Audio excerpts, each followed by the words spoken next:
Bismillahirrahmanirrahim. Pada saat mereka semua sudah sepakat berkumpul, musuh-musuh ini, maka orang-orang Yahudi mengajak seluruh suku-suku ini ketemu di Mekah. Dan orang-orang Yahudi yang menjadi otak daripada permasalahan ini, memilih agar Quraisy menjadi pemimpin pasukan. Dan Quraisy memilih Abu Sufyan sebagai pimpinan pasukan. Dan pada saat itu, Quraisy mengumpulkan karena mereka diangkat, mereka dijadikan pemimpin dan mereka memang sangat benci dengan Nabi SAW. Ya, karena kekalahan di Badar, di Uhud pun mereka tidak sempat mengalahkan muslimin karena hanya menang beberapa saat kemudian dikejar di Hamrat Asad lalu mereka tidak mau kembali. Sebagaimana sudah kita ceritakan juga pada pertemuan yang sebelumnya gitu. Maka terkumpullah 4.000 personil, diantaranya 300 pasukan kuda dan 1.500 pasukan unta. Sisanya pejalan kaki. Dari 4.000 orang itu, 1.800 orang berkendaraan, 300 kuda ya, dan 1.500 unta. Abu Sufyan sempat bertanya dalam salah satu ya, kesempatan pada saat lagi ngumpul sama orang-orang Yahudi ini, kalian kan ahli kitab, ya, mengaku mengenal Allah juga. Kami mau tanya, siapa kira-kira yang benar agamanya? Agama kami atau agamanya Muhammad? Kita lihat bagaimana permusuhannya orang-orang Yahudi, teman-teman sekalian. Jawaban Yahudi yang aneh pada saat itu mengatakan, jelas saja agama kalian yang benar dan agama Muhammad yang salah. Padahal mereka tahu Islam itu benar. Yang penting misi mereka terpenuhi, semuanya diiyakan. Maka mereka mengatakan agama kalian jelas benar dan Muhammad yang salah. Dari sisi lain teman-teman sekalian, ada satu hal yang kita juga harus pelajari dari baginda Nabi SAW adalah Nabi tidak lalai dan Nabi sangat jeli alaihissalam.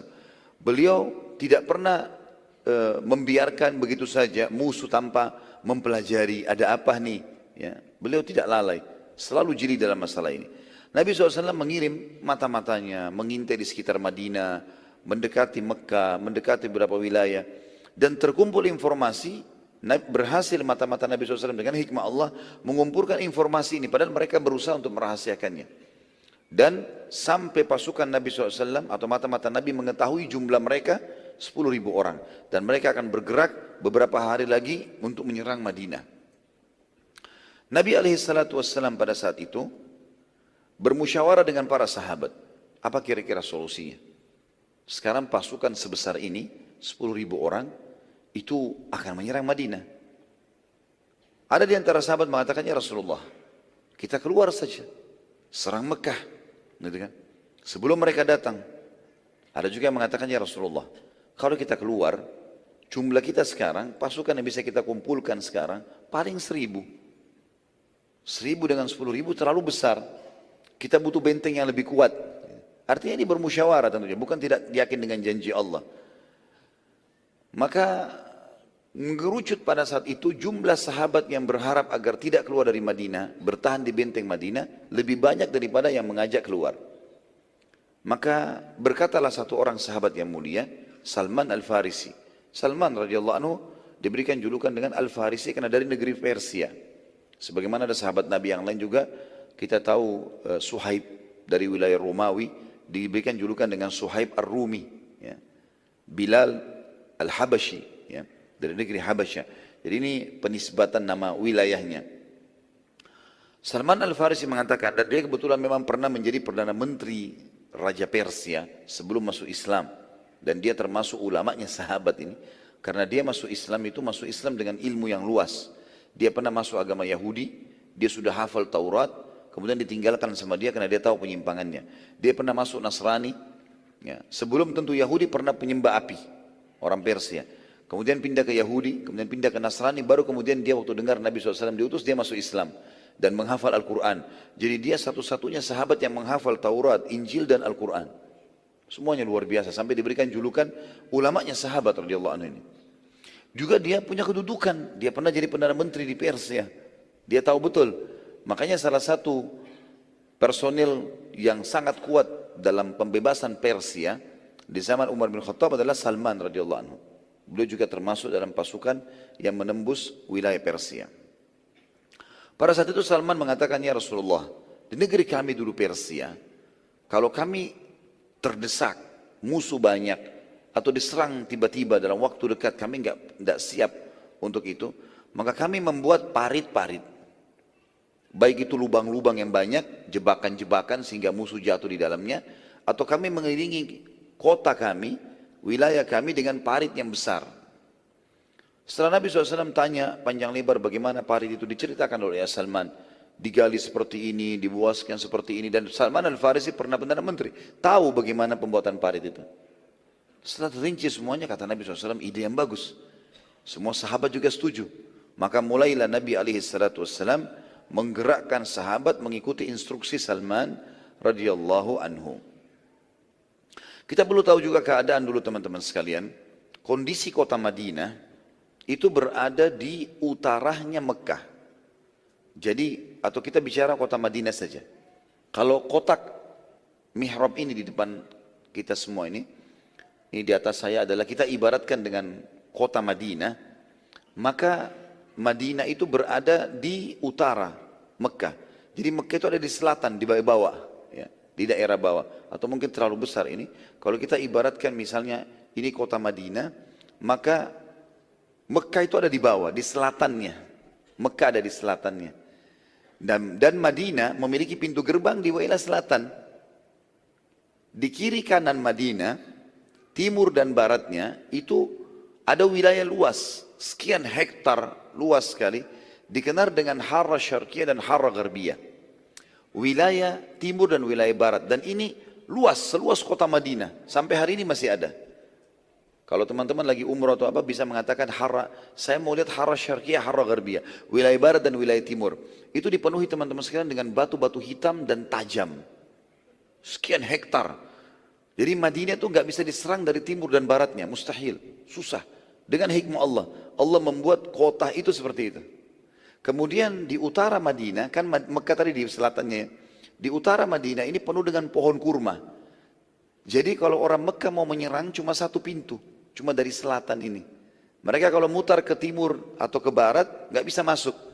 Jadi batu hitam tajam-tajam, kita lihat bisa saksikan sampai hari ini dengan mata kepala kita. Tajam-tajam, dan orang pun kalau jalan cepat letih, apalagi kalau tunggangan, apalagi kalau pasukan perang, nggak bakal mungkin. Kalau mereka mau ke utara Madinah, mereka harus mutar lewatin kebun-kebun kurma, jauh sekali. Mutar jauh sekali, butuh waktu berbulan-bulan ini untuk melakukannya. Maka nggak ada pintu lain kecuali dari selatan. Orang-orang Quraisy lalai, mereka pikir muslimin tidak tahu masalah ini, masalah penyerangan ini. Mereka pikir mereka bisa bergerak dan tidak diketahui.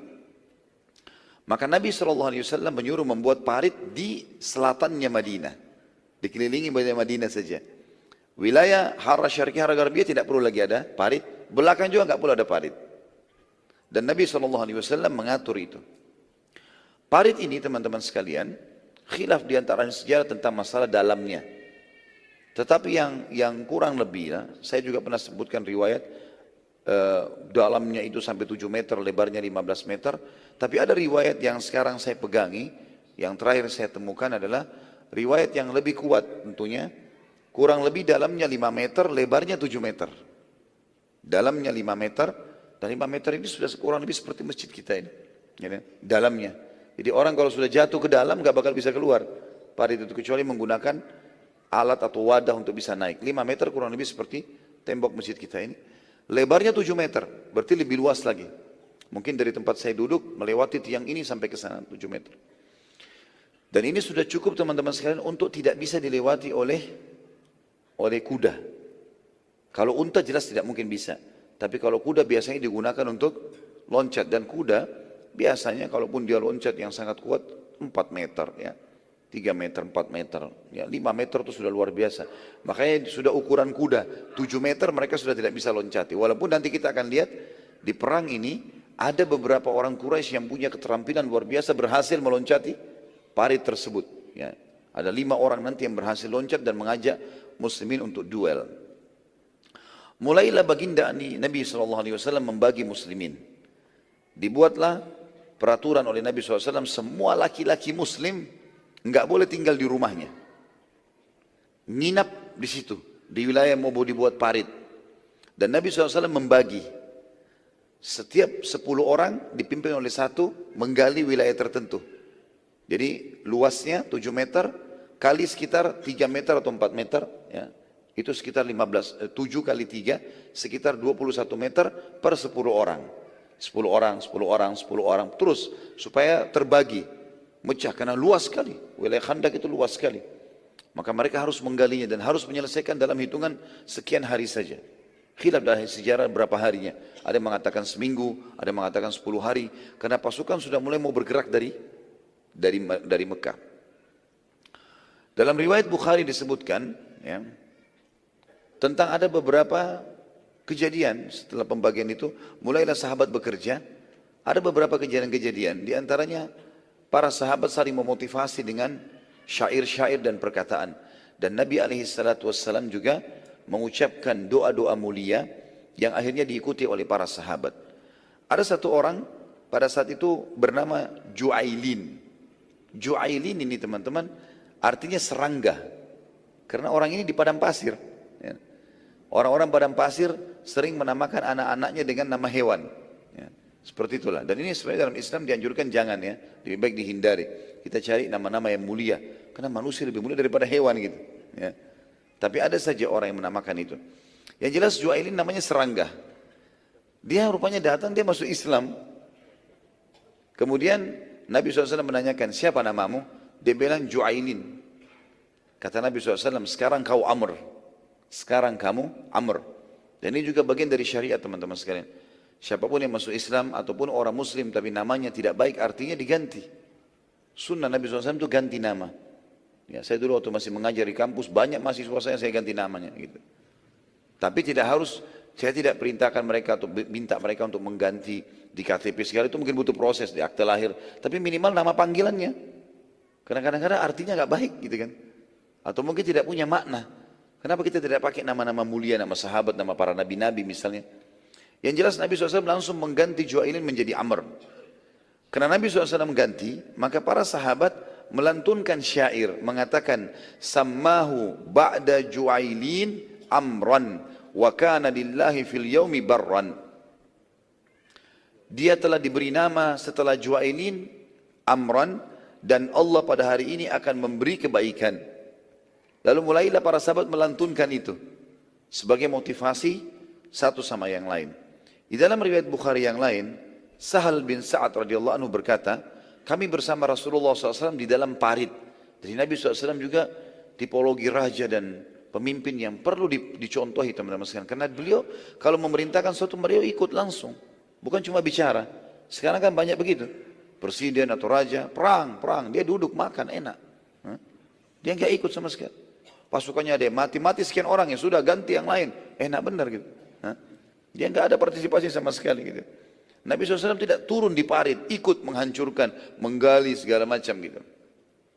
Yang jelas waktu itu, kata Sahal bin Sa'ad radhiyallahu anhu, kami bersama Rasulullah SAW di parit, kami memindahkan tanah galian dan meletakkannya di atas pundak kami. Lalu Rasulullah SAW mengucapkan doa sambil berkata, Allahumma la isha illa aishatul akhirah faghfir lil muhajirin wal ansar, yang artinya, ya Allah, tidak ada kehidupan yang kami inginkan kecuali kehidupan akhirat, maka maafkanlah dan ampunilah semua muhajirin dan ansar. Para sahabat teman-teman sekalian akhirnya mengganti tadi.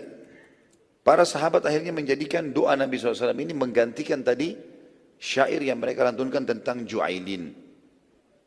Juga Al-Bara' bin Azib radhiyallahu anhu menuturkan kepada kita, aku melihat Rasulullah SAW memindahkan galian tanah parit dengan tangan beliau sendiri. Gali, ditaruh di wadah, dipikul di pundak beliau SAW. Nabi angkat sendiri. Sehingga perut beliau yang penuh dengan bulu, karena badan Nabi SAW banyak bulunya, kena debu semuanya, gitu kan. Dan aku mendengar Nabi SAW melantunkan, ya, pada saat itu kata-kata yang disusun oleh Abdullah bin Rawaha sambil memindahkan tanah tersebut. Beliau berkata, ya, pada saat itu Abdullah bin Rawaha ini mengucapkan doa juga. Dia mengatakan, Wallahi laulallahu lamahtadaina wala tasaddaqna wala sallayna fa'anzilis sakinata alaina wa thabbitil aqdama idza iltaqaina. Rupanya waktu Nabi SAW dengar doa ini, Nabi SAW tertarik, doanya Masya Allah, Abdullah bin Rawaha. Kemudian, radhiyallahu anhu, kemudian Nabi SAW mulai mengulangi kalimat tersebut, yang artinya, demi Allah, kalau bukan karena Allah, kami tidak akan mendapatkan hidayah atau petunjuk tentang Islam. Dan kami tidak akan mengenal dan juga mengamalkan sedekah, juga solat. Maka kami mohon kepadamu ya Allah, agar menurunkan pada kami ketenangan jiwa dan kemenangan bila kami bertemu musuh. Sesungguhnya orang-orang kafir telah berbuat aniaya kepada kami. Jika mereka ingin berbuat jahat, maka kami akan melawannya. Dalam riwayat Bukhari yang lain ditambahkan juga, sesungguhnya para pembangkang itu ingin menyerang kami. Jika mereka inginkan kekacauan, maka kami akan melawannya. Orang-orang munafik teman-teman pada saat itu di Madinah, karena Nabi SAW wajibkan semua laki-laki harus ada di parit. Mereka serba salah. Kalau mereka tidak ikut, mereka pikir akan lebih terbongkar kedoknya. Walaupun Nabi SAW sudah tahu siapa mereka ini. Akhirnya mereka ada yang ikut menggali parit, bahkan mayoritasnya bekerja pada saat itu di parit gitu. Tapi mereka sering kali melanggar, karena Nabi SAW kasih instruksi, di parit kalau ada yang mau pulang, izin dulu. Istri sama anaknya silakan di rumah, orang tua boleh di rumah. Semua yang masih kuat laki-laki harus tinggal di parit, nginap di situ. Mereka mereka saling membagi makanan satu sama yang lain dan seterusnya. Pokoknya di situ nggak boleh pulang sama sekali kecuali dengan izin Nabi SAW. Tapi sering kali mereka pergi, lari, ya, dan Nabi SAW sudah tahu. Kalaupun ada di antara mereka orang munafik ini yang sedikit punya kebaikan, mereka mengatakan, ya Rasulullah, izinkanlah kami pulang karena rumah kami terbuka, rumah kami aurat. Kalau kami biarkan terbuka, maksudnya kami tidak pulang menginap, maka nanti kalau ada orang jahat yang ganggu bagaimana? Padahal sudah jelas-jelas perintah Nabi SAW tidak boleh pulang. Dan Allah akan menjaga keluarga mereka. Apalagi memang pintu masuk Madinah cuma dari situ. Nggak mungkin ada yang bisa masuk dari wilayah lain. Tertutup Madinah itu. Maka pada saat itu pun Nabi SAW mengizinkan. Karena Nabi tahu mereka pun tidak ada gunanya. Ya. Mereka cuma buat masalah. Orang-orang munafik ini nama-namanya saja Islam. Tapi luar biasa benci dengan Islam. Dan tidak ada gunanya. Mengganggu muslimin. Kalau mereka ada di tengah-tengah pasukan, maka hanya akan mengganggu atau dalam pekerjaan muslimin. Kalau mereka izin, mereka alasan, biarin aja sudah. Gitu kan. Karena tidak bermanfaat.